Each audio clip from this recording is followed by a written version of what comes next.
سفارت خانے میں ان مہاجروں نے اپنے رابطے کے لیے اپنا کوئی ایڈریس بھی نہیں دیا تھا جس پر سفارت خانہ انہیں بذریعہ ڈاک مطلع کرتا۔ مہاجر اپنی جگہ سچے تھے کہ وہ ایسے قصبوں میں اور ایسی غیر نمایاں جگہوں پر رہتے ہیں جہاں ڈاک کا ملنا ناممکن تھا۔ کٹمنڈو جیسے مرکزی شہر اور دارالحکومت میں ڈاک کا اتنا ناقص نظام تھا کہ ڈاک لینے کے لیے ڈاک خانے جانا پڑتا اور میزوں پر بکھرے ہزاروں خطوط میں سے اپنے خط خود تلاش کرنے پڑتے۔ مہاجروں کے مظاہرے کی بات سن کر میں خاموش رہا، کیونکہ خاموش رہنے کے سوا میں کر بھی کیا سکتا تھا۔ کٹمنڈو میں مجھے میرے محکمے نے ایک نہایت محدود ٹارگٹ دیا تھا۔ میں اگر صرف اسی تک محدود رہتا تو میرا کام صرف رپورٹس بھیجنے اور سفارت خانے کو اطلاع دینا تھا۔ یہ تو کٹمنڈو میں مہاجروں کی بے بسی اور بھارتی سازشوں کے بچھے ہوئے ان گنت جال دیکھ کر میں اس جھنجٹ میں کود پڑا تھا۔ مہاجروں کو تو میں نے ان جالوں سے خاصی حد تک نکال لیا تھا، لیکن خود ان میں پھنس چکا تھا۔ پاکستانی سفارت خانہ الگ میرا مخالف ہو رہا تھا۔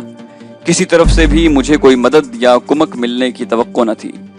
چینی دوست بے شک میری حفاظت کے لیے موجود تھے اور میرے کہنے پر وہ بڑے سے بڑا خطرہ مول لینے کو تیار تھے، لیکن بھارتی سازشوں کو سمجھنا، ان سے نبٹنا اور ان کا توڑ کرنا میرے چینی دوستوں کے بس کی بات نہ تھی۔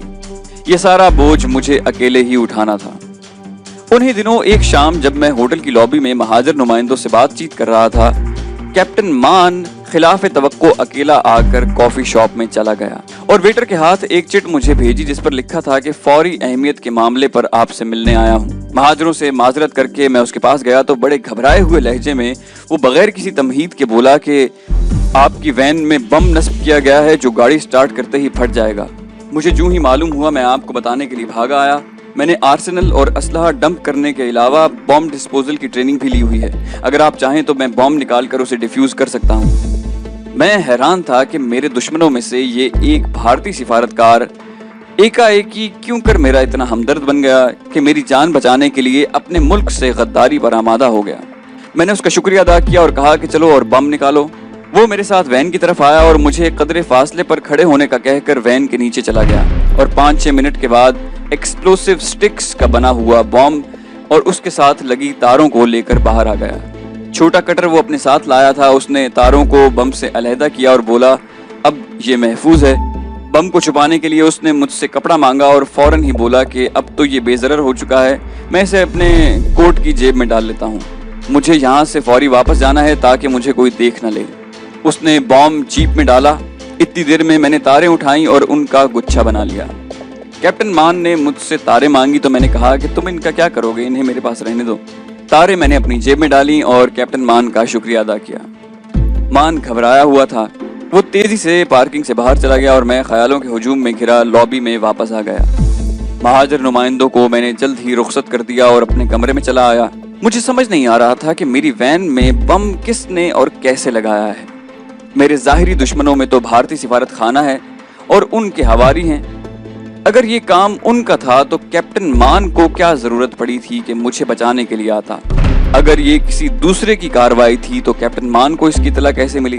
اس کا اپنے ہمراہ کٹر لانا بھی اس بات کی دلیل تھی کہ اسے 100% یقین تھا کہ بم وین میں لگا ہوا ہے۔ بم کی نوعیت اور ساخت کا اگر اسے علم نہیں ہوتا تو یہ ٹائم بم بھی ہو سکتا تھا، جسے ڈیفیوز کرنے کے لیے پیچکس کے علاوہ کئی مختلف ٹولز کی ضرورت پڑتی۔ اس نے کافی شاپ میں یقینی طور پر یہ کیسے کہا تھا کہ وین سٹارٹ کرتے ہی بم پھٹ جائے گا؟ مجھے یوں محسوس ہوا کہ بم پلانٹ کرنے کا یہ سارا واقعہ سازش در سازش ہے۔ میں نے تاروں کا گچھا نکالا، ڈبل تاریں دونوں طرف سے کٹی ہوئی تھیں۔ بم کے ساتھ لگی تاریں تو کیپٹن مان نے میرے سامنے کاٹی تھی، لیکن کرنٹ والی تاروں کے ساتھ لگی بم کی تاریں بھی کٹی ہوئی تھیں۔ اس کا واضح مطلب یہ تھا کہ وین کی بیٹری کرنٹ والی تاروں کے ساتھ بم کی تاروں کا کچھ حصہ ضرور لگا ہونا چاہیے۔ رات کا اندھیرا پھیل چکا تھا۔ میں نے تاریں چیک کرنا اگلی صبح تک ملتوی کر دیا اور مریم کو فون پر کہا کہ آج وہ ہوٹل آ جائے کیونکہ وین کے انجن میں کچھ خرابی ہے۔ میں نے اس سے یہ بات اس لیے چھپائی کیونکہ میں اسے مزید سراسیمہ نہیں کرنا چاہتا تھا۔ اگلی صبح میں وین کو ایک سروس اسٹیشن پر لے گیا، وین سروس بھی کرائی اور لفٹ پر چڑھی وین کا نیچے سے اچھی طرح جائزہ بھی لیا۔ وین کا نچلا حصہ ایک بڑی چادر نے ڈھانپ رکھا تھا اور سوائے ریڈیٹر کے کچھ دکھائی نہ دیتا تھا اور نہ ہی مجھے کوئی تار دکھائی دی۔ سروس کے دوران میں نے انجن کا بھی اچھی طرح سے جائزہ لیا۔ انجن میں بھی ایسی کوئی تار دکھائی نہ دی جس سے بم والی تاروں کا کوئی ٹکڑا منسلک ہو۔ اس طرح مجھے ساری گیم سمجھ میں آ گئی۔ کیپٹن مان ایکسپلوسیو سٹکس نہیں بلکہ ان کی ایک ڈمی اپنے ہمراہ لایا تھا جسے وہ اپنے کوٹ میں چھپا کر واپسی پر اپنے ہمراہ لے گیا۔ وین کے نیچے گھس کر اس نے جیب سے ڈمی نکالی، باہر نکل کر مجھے دکھائی اور کوٹ کے جیب میں ڈال کر رفو چکر ہو گیا۔ یہ مجھے ہراساں کرنے کی ایک ناکام اور کمزور کوشش تھی۔ میں نے اسی وقت فیصلہ کیا کہ انہیں سبق سکھانے کے لیے ان کی کسی گاڑی میں اصل دھماکہ کروں گا۔ اس واقعے کے تیسرے دن ہی کرنل آنند اور کیپٹن مان میرے پاس آئے۔ گو کہ کیپٹن مان نے مجھے بم کی بات صرف اپنے تک محدود رکھنے کا کہا تھا، لیکن کرنل آنند نے کافی شاپ میں بیٹھتے ہی کہا کہ آصف دیکھو، تمہاری جان بچانے کے لیے مان نے اپنی ملازمت اور اپنا مستقبل بھی داؤ پر لگا دیا۔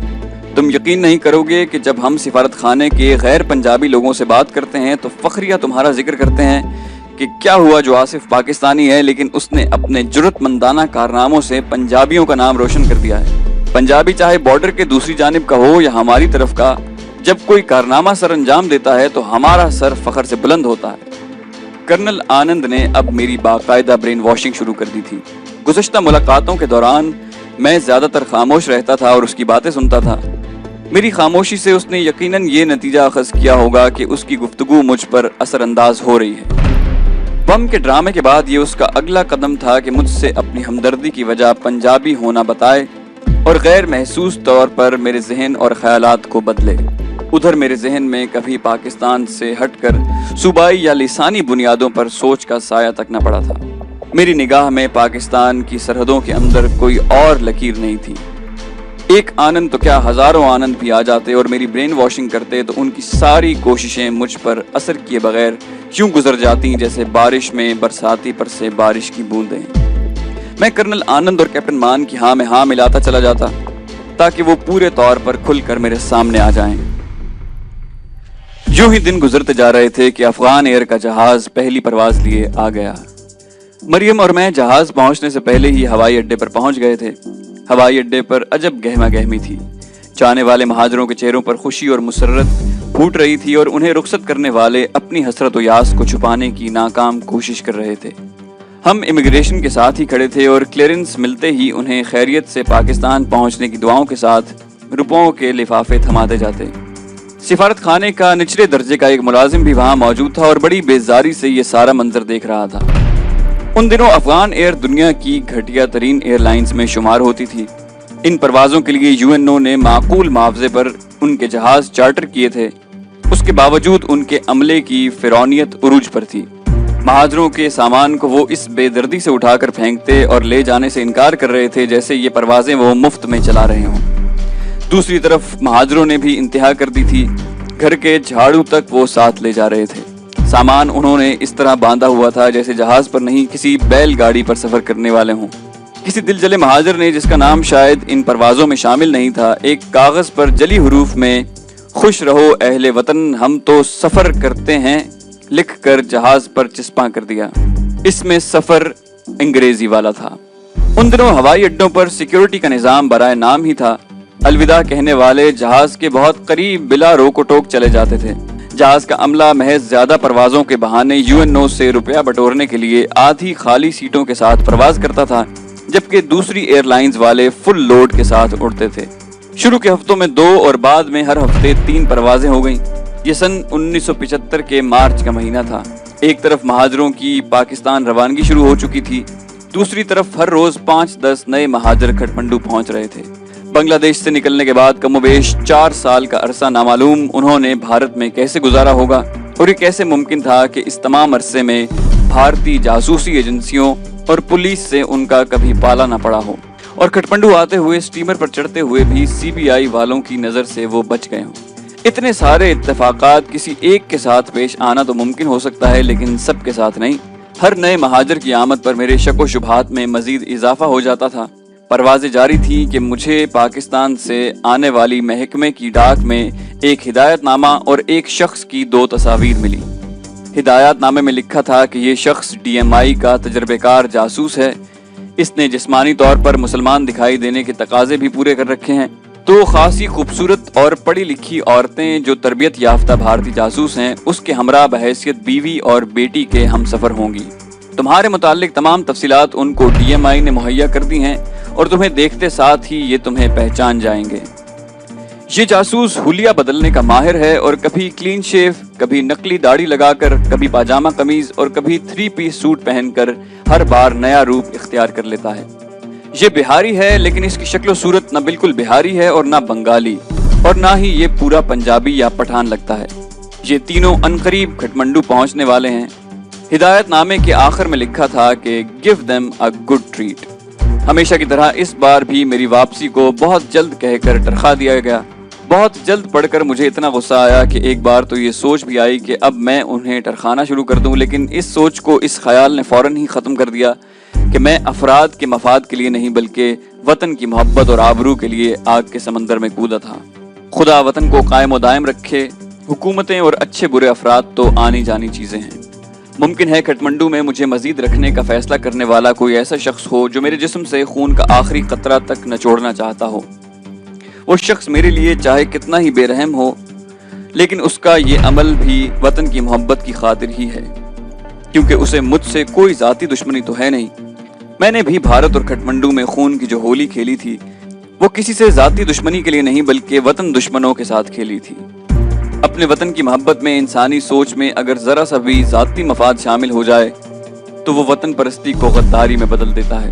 وطن پرستوں کو اس وادی میں بہت پھونک پھونک کر قدم رکھنا پڑتا ہے۔ میں نے مریم کو اس آنے والی نئی تکونی مصیبت کے بارے میں بتایا۔ اس تکون میں چونکہ 2 عورتیں بھی شامل تھیں، اس لیے مریم نے مجھ سے وعدہ کیا کہ میں اسے بھی کسی حد تک ان سے نبٹنے میں حصہ لینے دوں گا۔ میں نے یہ وعدہ محض اس حد تک کیا تھا کہ وہ ان سے الجھنے میں کبھی کبھار میرے ہمراہ رہے گی، ورنہ میں بخوبی جانتا تھا کہ ڈی ایم مائی کا جو کارکن اس حد تک کمیٹڈ ہو کہ اپنے دھرم کے خلاف مسلمان دکھائی دینے کے لیے جسمانی تبدیلی بھی کروا لے، اس کا جوشیلی لیکن سیدھی سادی مریم کیا مقابلہ کر سکے گی۔ غرض یہ کہ میں نے ان تینوں کے استقبال اور گڈ ٹریٹ کے لیے خود کو ذہنی طور پر تیار کر لیا۔ میں نے محسن اور نئے شادی شدہ لڑکوں کی ڈیوٹی لگا دی کہ ہر نئے آنے والے مہاجر کے متعلق مجھے مکمل معلومات دیں۔ ادھر سفارت خانے میں سفیر صاحب کے ذریعے میں نے گزشتہ 2 ماہ میں رجسٹر ہونے والے نئے مہاجروں کی مکمل لسٹ بھی لے لی۔ یہ عین ممکن تھا کہ وہ جاسوس پہلے ہی کھٹمنڈو پہنچ چکے ہوں اور بحیثیت ایک کنبے کے یا علیحدہ طور پر رجسٹریشن بھی کروا لی ہو۔ یہ بھی ممکن تھا کہ وہ بھارتیوں کی حیثیت سے کھٹمنڈو آ چکے ہوں اور کسی مناسب موقع کی تلاش میں ہوں کہ پاکستانی سفارت خانے میں رجسٹریشن کروا کر اور اہلکاروں کی مٹھی گرم کر کے انہی پروازوں پر پاکستان چلے جائیں۔ ان کی منزل باہر طور پاکستان تھی اور صرف کھٹمنڈو میں ان کا مہاجر بن کر قیام کرنا ان کی بتائی گئی اہلیت سے بہت کم تر درجے کا کام تھا۔